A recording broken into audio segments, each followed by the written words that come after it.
Hello friends, what is the story today? The name of the story is It's My Life. We all feel that way, isn't it? It's my life. So this is a story of a man who had a very nice family, a wife who was very affectionate, two grown-up sons, and they were living in a city. He had everything that was required to live comfortably. He had a flat where all four could be accommodated well. He had a car, but nothing fancy. He was a very social person. So, he had lots of friends, and friends who were much higher financially than where he belonged. He used to call himself that I have a very mediocre kind of life, I'm a mediocre person. That was the opinion he had about himself. But he used to get invited by friends who had lavish bungalows, cars, they would be throwing great parties. Every time he would go, he used to mingle with them very nicely in all humility because, he used to love to listen to them. He would ask them, so how are things? How is life? And these friends, they just wanted to boast because they knew that they were making more than him. So they went on and on about the stories about how great their life was and what all they were doing and the properties that they have bought and stuff like that. He used to be really impressed. But when he would be coming home, regularly he used to feel very depressed, He used to feel that I'm also working so hard and I am doing a steady job, I'm working, but my situation just doesn't seem to change. Look at them, how much money they are making, and look at me, I am where I was. He was a God-fearing man. He had a lot of faith in the power of God. He would pray to God. So that day in the night when he went to sleep, he was still thinking about all this, and it so happened that that day God appeared to him in his sleep. And he said, okay, what are you so sad about all the time? He said, God, you know everything. Look at me, where am I? Yes, I have got a house, I've got a car, my family is there, but look at my friends. Look at them, how well they are doing. Where am I? What is my identity in the society? Everybody says, oh, he's so rich, oh, he's doing this. What about me? Is there anything to talk about me? I'm just nothing. God said, do you really think so? He said, yeah, that's the way I look at myself. He said, okay, fine. He said, God, you are so powerful. Can't you do something about me? Can my life not change totally? He said, yes, it can. It's not a big issue. I can just do it. Well, please do it. Well, no, but for that, I need your help. You know what? You tell me the name of one friend whose life you really envy and you wish that you could have a life just like him. You tell me his name and I will make sure that you have it. Now this man was a bit perplexed. He said, I should not miss out on this chance. So he said, God, can I make a small request? He said, what? Okay, just give me 7 days. I will think of the names of the friends whom I really envy, and then I will zero down and I will talk to you. God said, fine. I will come back after 7 days and then let us decide. Don't do it in a hurry, because it will be permanent. So I will come back after 7 days. So now this man, when he got up in the morning, he was so charged and he was so enthusiastic. He was thinking, oh my God, now I have to make the best of this opportunity. So he was a very meticulous person. Whatever he did it properly. So he made a list. In that he wrote 4 names of 4 friends whom after a lot of thought he felt these are the 4 who really have the best going in their life. And then he made his list that what he liked and why he liked these 4 friends' life so much. Sure enough, after 7 days, God is God. He had given his promise. So he again appeared in his dream and he said, now, so tell me, whose life do you want? So he said, God, I have zeroed down 4 names. Can I tell about all 4? He said, of course, sure. Then you can select. He said, okay, tell me about the first one. He said, God, he is so rich.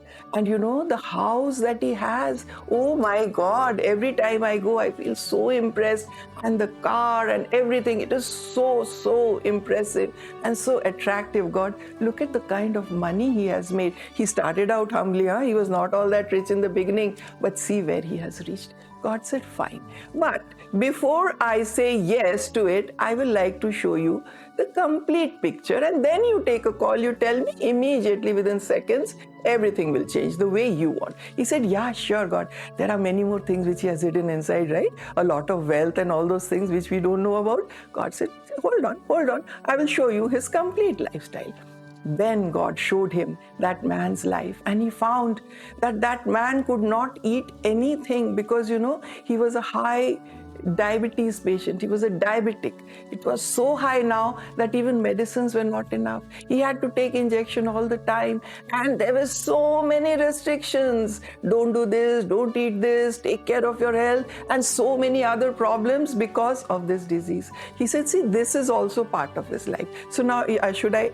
No. He said, God, no, I am a healthy man. I don't want to fall ill. Please, let's go to the second person. Let's cancel this name. God said, fine, not an issue. So they moved on to the second person. God showed him the second person's life, He showed the beautiful cars. He had not one, but so many.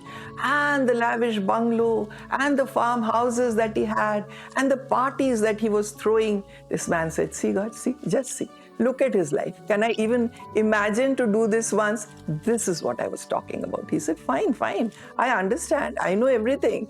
I'll show you the rest of his life. He said, yeah, please. Then when God showed, he found that both his wife and he had become so full of themselves because of the kind of money they made that they had a very bad relationship with each other.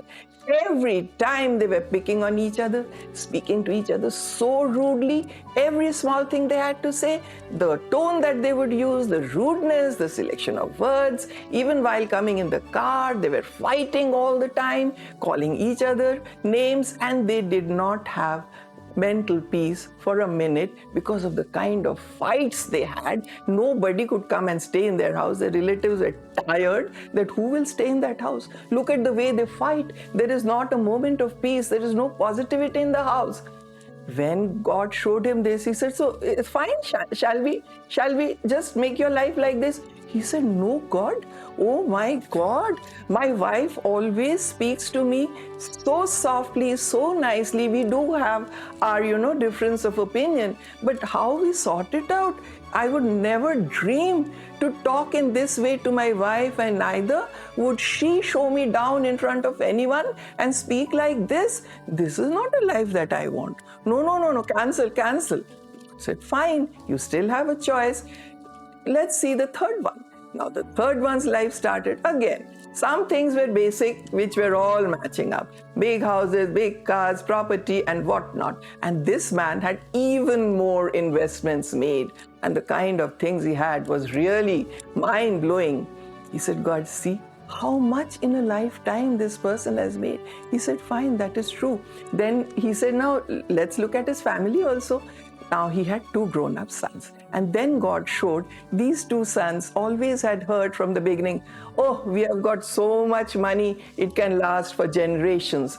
That is the dialogue which they had heard all the time and grown up with. So they took their studies very lightly. And now, when it was time to make their career, they used to talk amongst themselves, both the brothers, what will he do with so much money? Anyway, he'll have to leave it to us only. So why bother? We can just, carry on with this money. Only thing is, now he has become old. He doesn't know the tricks and techniques of today's world. So you know what he should do? Our father should write all the property in our names, and then we can take care. By this time they had got married also, so their wives also started telling them that, see, yes, he has got money, now we have to wait till they die, and then that money will come to us. If y'all can just convince your father that you retire now, you write the complete property in our names, and we will take it forward so that we can go for our world trips, we can buy whatever we want. What is the point knowing that there is money but we can't touch it because it is in his name? So all the time, both their sons were fighting with the father and the mother and saying that you please write the property in our names. It's enough now. You have enjoyed your life. Now it's our time. And the parents were worried that when we have the money, this is the way they are behaving, what will happen if we give it to them? So, they were under constant fear of their own safety. So God said, this is also a reality in life. So it's fine, but look at the property he has. You want it? He said, God, I cannot live one day with this kind of a sword hanging on my head that God knows what next step these two sons might take. Thank you. I don't want a life like this, God. He said, now you've canceled the third one also. So now the fourth one, that should be fine, right? So he said, yeah, now let me see his life also. Then God showed him the fourth friend's life. He was the CFO of one company which was really doing well. And he had so many people working under him, and he was a big man, Everybody respected him. In the company, it felt so. He was constantly on his foreign trips, going for this conference, that conference, and he was a jet setter. He said, see, what a great life he has, God told him. He said, yeah, God, that's great, but let me see the other part also. Now I've become a little bit wise, so show me the other side also. Then God said, yeah, just see. Now what had happened, as this man kept on growing in stature, he became very arrogant. And he started thinking, I know everything. Whatever I say, the others should be listening. They're all my juniors. What do they know? Look at me, where I am. So, he had become so arrogant that he stopped caring for other people's sentiments or emotions of his juniors, and he would just talk the way he wanted, insult people left and right. As a result of that, he had developed a lot of enemies all around him. And whenever he would be with friends, he only wanted to talk about how great he was, what deals he has cracked, and what he's doing in some other country, this, that. So people were really bored of him, and they did not want to listen to his stories anymore. So this used to make him feel so sad, and he used to feel always scared that I've made so many enemies. They are all waiting for me to retire. I wonder whether I'll have at least even one true friend who really cares for the person I am, because I've never had the time to cultivate anything like that. So with this thought in mind, he always used to be so restless and never had a moment's peace. He could not sleep peacefully, and he had to take a lot of tablets and things, to keep calm and not to become so agitated and not allow his blood pressure to go up. So these things he was having in his life. So God said, see, this is very minor. Why don't you go in for this fourth one? He said, God, please, I have come to one conclusion. I don't want anything like this. I am happy the way I am. I have everything that is required, and I have got a great family. I have got good friends, everything basics which are required to exist in a comfortable way. I have all that. So I really don't want you to change my life. Please let me be the way I am. God said, see, this is your chance. You better make up your mind and think over it. Because once I go, then I can't do anything. He thought, and he said, no, I don't want to be like them. But God, I have one more question in my mind. He said, okay, fine, go ahead. So he said, God, does it mean that just because I have all the things that can make life comfortable, I should remain like this and remain a middle class person, as they call me, a mediocre person, and be happy that everything is fine and lead a very, very ordinary life? God said, no, that's not the answer. So he said, then what is the answer, God? He said, well, I will not give all the answers in one go. I will give it to you, but let there be some time. I will come back. So friends, God did come back. He did give the answer. But what was that answer? That I will not share with you in this story. If you really want to know, you have to watch out for the second part of the story. Okay? But what does this part tell to me? It says that learn to count your blessings. Be happy with what you have, but don't give up on your dreams. And as we require food for good health for our body, our mind also requires food for thought. So what are the thoughts that you're carrying? Always feeling envious of others, wondering why others are doing better than me, and the mind is always full of that, and feeling sad. Is that going to help? That won't. So remove this envy factor, because we get what we are destined to get, and our destiny totally depends upon the kind of thoughts we carry in our mind and what kind of efforts we are ready to put in to reach our destination. This is what the story says to me.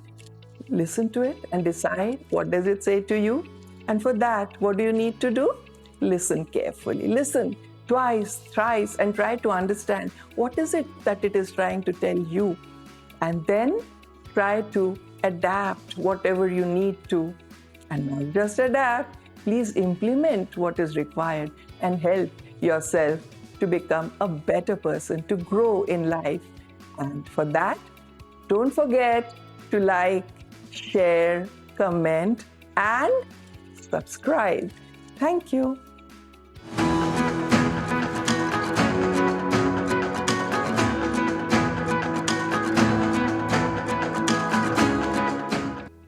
A little about my institute. The name of my institute is Mrs. Surabhi Banerjee Spoken English Classes, established in the year 1980. Since then, I have taught hundreds of students and helped them to overcome their fear of speaking in English. The name of our training program is Enhance Your English. Apart from this, we have individual coaching as well, and we are into a lot of corporate training, business communication skills. These are the different areas in which we impart trainings. My client list comprises of people from all walks of life and people who really want to make a difference in their life. And our aim is to help people to achieve their goal by overcoming this shortcoming of not being able to speak the way they know they should be speaking. So they come to me and overcome that problem.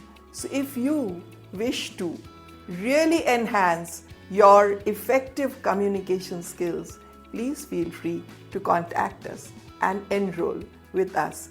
Thank you.